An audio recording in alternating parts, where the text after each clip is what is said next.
Hello friends. सोचिए क्या होगा तब जब एक पुलिस वाला स्टूडेंट बनकर एक ऐसे स्कूल में घुस जाए जहां पर ज्यादातर स्टूडेंट्स क्रिमिनल हो। क्या वो उनसे फाइट करेगा या फिर आगे क्या होगा, देखते हैं। कॉमिक के पहले चैप्टर की शुरुआत होती है दो लोगों से। यहाँ पर हमें दिखता है एक बॉय और एक बुढ़ा सा आदमी जो कि इस बॉय पर चिल्ला रहा होता है। ये लड़का देखने में तो काफी सॉफ्ट गाय टाइप का लग रहा है।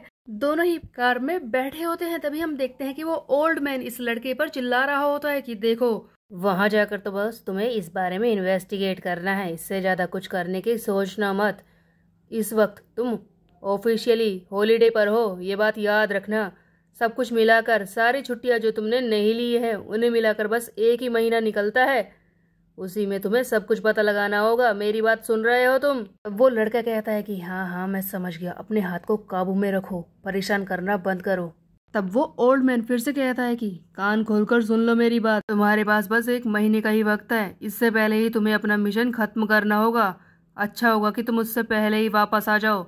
जो कुछ वहां पर होगा उसकी मुझे रिपोर्ट भी देनी होगी तुम्हें। वहां जाकर कुछ गड़बड़ करने के बारे में सोचना भी मत।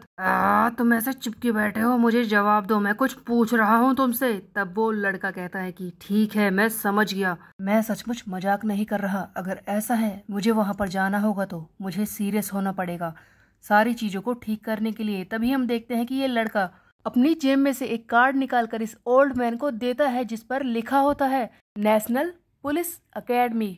सो गाइज यहाँ पर हमें पता चलता है कि ये लड़का एक पुलिस वाला है जिसका नाम है गो योन सोंग। यही है हमारा हीरो।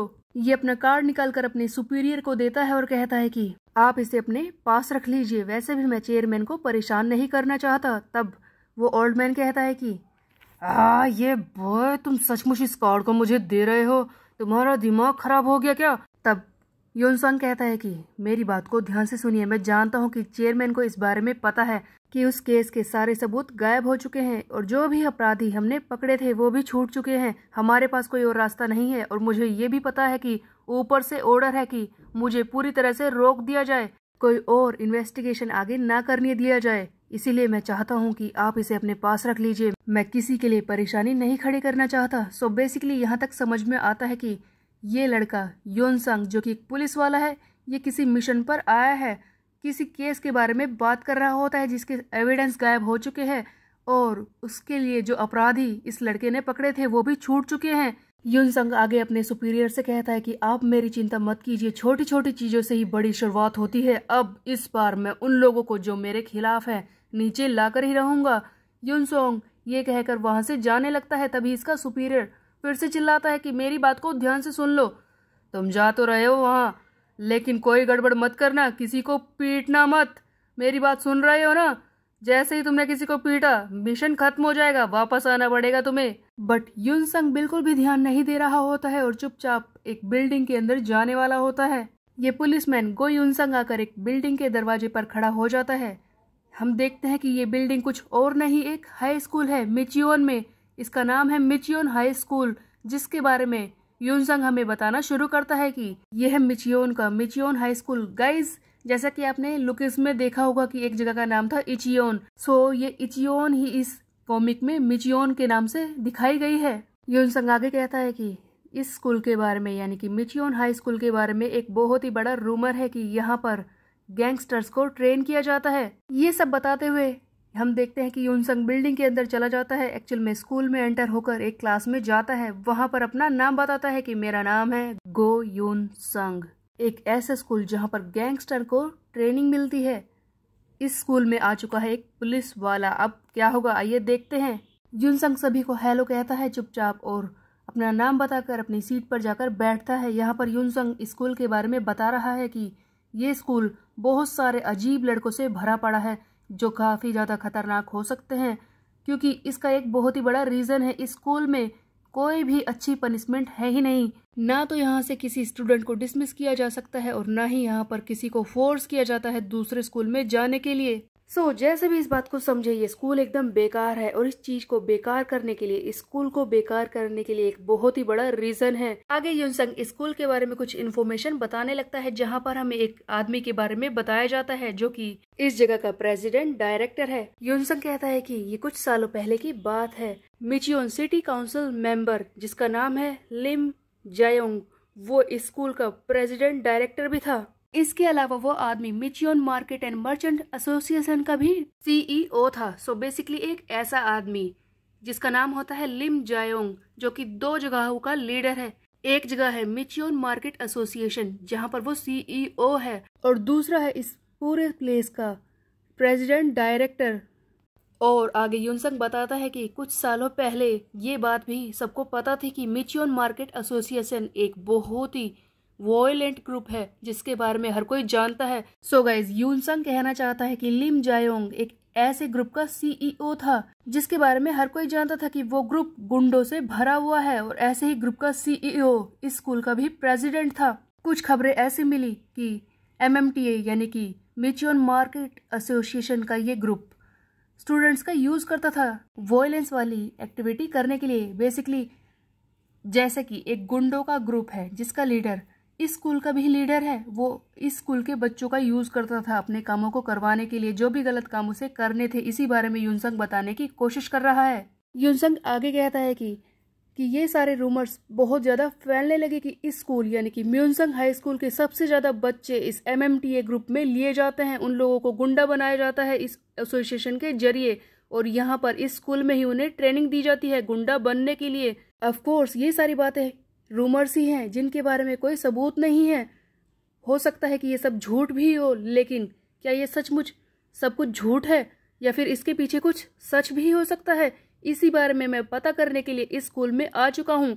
सो गाइस, ये था युनसंग का मिशन, एक ऐसे स्कूल का सच पता लगाना जहाँ पर ये बात फेमस है कि इस स्कूल में ऐसे बच्चों को ट्रेन किया जाता है जो आगे चलकर गैंगस्टर बनेंगे। युनसंग आगे कहता है कि वैसे तो यहाँ पर सब कुछ नॉर्मल लग रहा है, लेकिन इस स्कूल के बच्चों को देखकर लगता है कि यहाँ पर कुछ लोग अपराधी हो सकते हैं। युनसंग स्कूल में आ चुका है और वो चुपचाप जाकर एक सीट पर बैठ जाता है एक नॉर्मल स्टूडेंट बनकर। ये बार बार अपने सुपीरियर की बात को याद कर रहा होता है जिसने कहा था कि किसी को भी मारना मत, कुछ गड़बड़ मत करना। इसीलिए युनसंग चाहता है कि कोई भी गड़बड़ ना हो। इसी बीच में हम देखते हैं कि एक येलो बाल वाला लड़का आकर युनसंग की सीट के सामने खड़ा हो जाता है और कहता है कि क्या तुम फाइट करते हो? जैसे कि युनसंग एक सीक्रेट मिशन पर है, इसीलिए वो अपनी आइडेंटिटी तो किसी को नहीं बताएगा, इसीलिए वो कहता है कि नहीं, मैं फाइट नहीं करता। युनसंग अपने मन में सोच रहा होता है कि इस पीले बाल वाले लड़के को देखकर तो पहले ही लग रहा है कि ये अपराधी हो सकता है। हाँ, कुछ तो गड़बड़ है स्कूल में।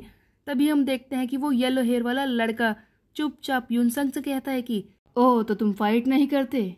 ठीक है, मेरा नाम है ली जी हो, तुमसे मिलकर मुझे काफी अच्छा लगा। ये सुनते ही युनसंग को शौक लगता है कि क्या ये लड़का मुझसे प्यार से बात कर रहा है? मुझे तो लगा था यहाँ पर अपराधी भरे पड़े होंगे। लेकिन तभी हम देखते हैं कि वो लड़का जिसके येलो बाल है, जिसका नाम है ली जी हो, वो किसी और लड़के से बात करने लगता है। ये दोनों आपस में बहस कर रहे होते हैं कि मैं इसे स्कूल टूर पर ले जाता हूँ। दूसरा कहता है कि नहीं नहीं, मैं ले जाता हूँ। ये देखते ही युनसंग और भी हैरान हो जाता है कि ये कैसा स्कूल है, कहीं मैं गलत तो नहीं, कहीं यहाँ पर सारे लोग अच्छे तो नहीं? ये तो टूर पर ले जाने की बात कर रहे हैं, इतना अच्छे से बात कर रहे हैं। नहीं नहीं, संभाल खुद को युनसंग, तू इनकी बातों में नहीं आ सकता। ये सारे अपराधी हैं, यही सोचना है तुझे। तू एक पुलिस वाला है, खुद को संभाल। तभी हम देखते हैं कि युनसंग जीहो के साथ स्कूल टूर पर निकल पड़ता है। ली जीहो वही येलो बाल वाला लड़का जो इसे सारा स्कूल घुमा रहा होता है। जियो कहता है कि देखो, हमारे स्कूल में ट्रांसफर किए हुए बच्चे आते ही रहते हैं, इसीलिए हमारा काम ही है उन सारे बच्चों को स्कूल को दिखाना। चलो मैं तुम्हें एक और अच्छी जगह दिखाता हूँ, इस स्कूल का कैंटीन। जीहो तो अभी तक इस युनसंग से आराम से ही बात कर रहा था। इसे देखकर बिल्कुल भी नहीं लगता कि यह अपराधी है, बट एक पुलिस वाले की नज़र धोखा नहीं खा सकती। तब युनसंग सोच रहा होता है कि इसकी तो शक्ल से ही लग रहा है कि ये तो अपराधी ही होगा, मुझे संभल कर रहना होगा। तभी जीहो युनसंग से कहता है कि देखो, हम कैंटीन में जा रहे हैं, अच्छा होगा कि तुम वहां जाकर अपना नेम टैग ले लो। तब युनसंग कहता है कि अच्छा, नेम टैग, ठीक है, हम ले लेंगे। युनसंग इधर उधर नजर घुमाता है, पूरी बिल्डिंग को देख रहा है कि कुछ ना कुछ गड़बड़ होगी, बट इसे कुछ भी गड़बड़ नहीं लगती। युनसंग सोचता है कि ऐसा कैसे हो सकता है, ये पूरा स्कूल तो बिल्कुल क्लीन है। इस म्यूनसंग हाई स्कूल के बारे में जो भी रूमर बाहर फैले हुए हैं, क्या वो गलत है? क्या सचमुच मैं गलत सोच रहा था? इस स्कूल की ये बिल्डिंग तो बहुत ही ज्यादा नई है, ऐसा लगता है कि इस पर काफी खर्चा हुआ है। जरूर इस बिल्डिंग में लगे पैसे गलत कामों से ही कमाए होंगे। हाँ, ऐसा ही होगा, वरना इतने सारे पैसे कहाँ से आएंगे? इतनी क्लीन बिल्डिंग बना रखी है। यूनसंग एक जगह पर खड़ा हुआ ये सब सोच रहा होता है, तभी पीछे से वो लड़का जो इसे घुमाने के लिए लाया है कैंटीन में, लेकिन फिर भी वो लड़का जी हो इसे दूसरी तरफ से ले जाता है। तब यूनसंग सोचता है कि ये क्या कर रहा है, अगर हम बीच वाले स्टेयर से जाते तो हम आसानी से पहुंच सकते थे, लेकिन ये मुझे दूसरी जगह से घुमाकर क्यों ले जा रहा है, ये ऐसा क्यों कर रहा है, कुछ तो गड़बड़ है। हम देखते हैं कि फाइनली ये लोग कैंटीन में पहुंच जाते हैं। यूनसंग को एक कोने में खड़ा कर दिया जाता है। आगे भी जीहो के बारे में यूनसंग को कुछ भी अजीब नहीं लगता, वो इससे काफी ज्यादा फ्रेंडली हो रहा है। एक नेम टैग खरीदने के बारे में भी कह रहा होता है। तब यूनसंग खुद की ही बातों पर शक करने लगता है कि स्कूल में कोई प्रॉब्लम है भी। लगता है मेरी इन्वेस्टिगेशन तो यहीं पर खत्म हो जाती है, मुझे तो वापस जाना चाहिए। तभी जीहो पीछे से यूनसंग को आवाज लगाता है और कहता है कि तुम बार बार क्या सोचने लग जाते हो, इधर आओ और ये अपना नाम का साइन ले लो यहाँ से। तब हम देखते हैं कि यूनसंग डायरेक्टली इस जीहो से पूछने की कोशिश करता है, मैंने तो स्कूल के बारे में कुछ अलग ही सुना था कि यहाँ पर अपराधी हैं, तो क्या ये रूमर्स गलत हैं? इससे पहले कि कुछ और बातें होती तभी हम देखते हैं कि कोई लड़का आकर कैफेटेरिया में किसी दूसरे लड़के को पीटना शुरू कर देता है।